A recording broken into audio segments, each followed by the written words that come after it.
The new chairman of Phuket Chamber of Commerce, Dr. Suratthani welcomed the Association of Southeast Asian Nations, or ASEAN +3 Finance Ministers meeting in Phuket, saying that it can signal the resort island's safety and readiness to welcome visitors. The meeting will take place on Sunday, February 22nd at the Sheraton Grand Laguna Phuket in Cheung Talay.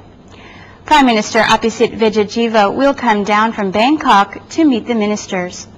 It will be participated in by finance ministers from 10 ASEAN nations plus 3 ASEAN partner countries' ministers, namely China, Japan, and the Republic of Korea. The Phuket Chamber of Commerce chairman also suggests that Thailand propose to the member countries and partners to invest more in the members or partners region to enhance capacity and strengthen ASEAN +3's economy. He cites the example of Temasek firm from Singapore, which invests in information technology, while the tourism cooperation should also be enhanced by making traveling among countries' members easy or arranging connecting packages. On the official side, Phuket Police held a meeting to prepare for the ASEAN Finance Ministers meeting. In preparation to handle security and traffic for the participants of the special ASEAN +3 Finance Ministers meeting to be held at Sheraton Grand Laguna Phuket this weekend, the Commissioner of Police Region 8, Police Lieutenant General Santan Chayanon, held a meeting with police in Phuket. They prepared security measures starting from the airport to the hotel and accommodation. The special security unit will be set up at the hotel from today. He said even though Phuket police have handled many international meetings, they still need good preparation to ensure utmost safety and convenience for the VIP participants.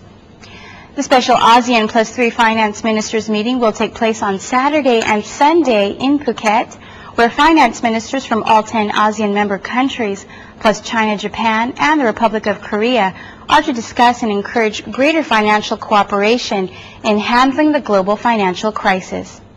The meeting will also be attended by the ASEAN Secretary General and the President of the Asian Development Bank.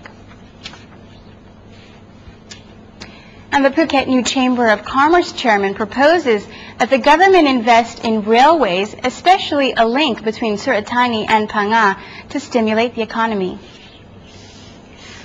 Voicing his agreement and support to the government stimulus package by giving out 2,000 baht in funds to employees in the Social Security scheme who earn a maximum of 15,000 baht per month to encourage spending, the newly voted-in chairman of the Phuket Chamber of Commerce, Dr. Suratthani said he believes that the immediate measure can ease the economic crisis in the short term. Dr. Suratthani suggests that in the next step, any investment must be worthwhile and cost-effective. He said the government gear up to the right direction, focusing on infrastructure development, which also leads to job employment. The new chairman of Phuket Chamber of Commerce went on to suggest that the government also invest in transportation logistics, emphasizing on trains. He said trains not only save fuel costs, but are also safer than lorries or trucks.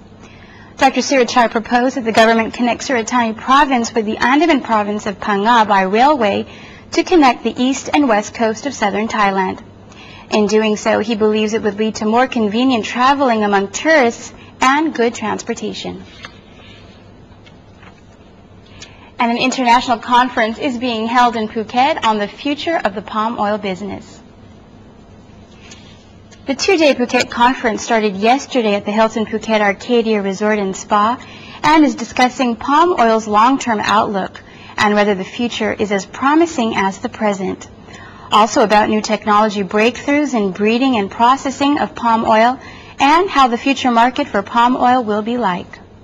Dr. Ahmad Ibrahim, advisor of ASEAN International Company in Malaysia, main organizer of the conference, said palm oil is now an important player in the global oils and fats business, while the bulk of the world palm oil produced in Malaysia and Indonesia, and increasingly in Thailand, especially Krabi. It is strategic raw material for a myriad of applications ranging from food to fuel. But it was treated with suspicion with regards to whether it is nutritionally acceptable. All of this has been, to a great extent, neutralized through convincing scientific findings confirming the oil's many attributes. Lately, palm oil has been the subject of much criticism by environmental groups concerned about deforestation and endangered species. Experts on the various topics are talking and exhibiting products to investors, researchers, traders, producers, retailers, brokers, manufacturers, and others involved in the palm oil business at the conference. The Tourism Development Office is working with businesses to seriously tackle the tour guides issue. Long-time guide problems were discussed during the Deputy Director General of the Central Tourism Development Office, Mr. Somprasong Komapat's meeting with Phuket Governor Pricha Rungjan. Both agreed that unlicensed guides must be immediately tackled as they adversely damage tourism. Mr. Somprasong said he will work with government and tourism sectors to arrange needed foreign language training to serve the market demand.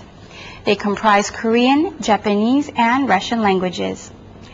Travel agents are also required by law and requested to strictly observe the law by hiring only Thai nationals as guides, especially those who have such foreign language skills. Mr. Somprasong also touched on the government stimulus packages in tourism, saying that he believes the tourism industry will be revived in the next 3 to 6 months. And still related to tourism, the Phuket Airport statistics for January 2009 showed alarming drops of 9 to 16% for aircraft, passengers, and freight. The Airports of Thailand Public Company Limited, which manages Phuket International Airport, have informed Andaman News about their latest official statistics for January 2009. They showed a total of 3,467 aircraft movements, both domestic and international flights, down 16.56% from January 2008. The total numbers of arriving, departing, and transit passengers in the first month of the year was 562,557, showing a decrease of 11.42% compared to the same month, January in 2008. These come off the back of last year, which was still a record high for the airport at just over 5.73 million passengers, despite the protests and closures in August and December. The total freight in January showed 1,944 tons in and out, a 9.03% decrease. The Phuket Agriculture Office pursues with rice farming activity in tourist resorts to promote tourism. 137 rai of farmland in the Mai Khao area of Talong in Phuket Province is now being prepared for rice farming.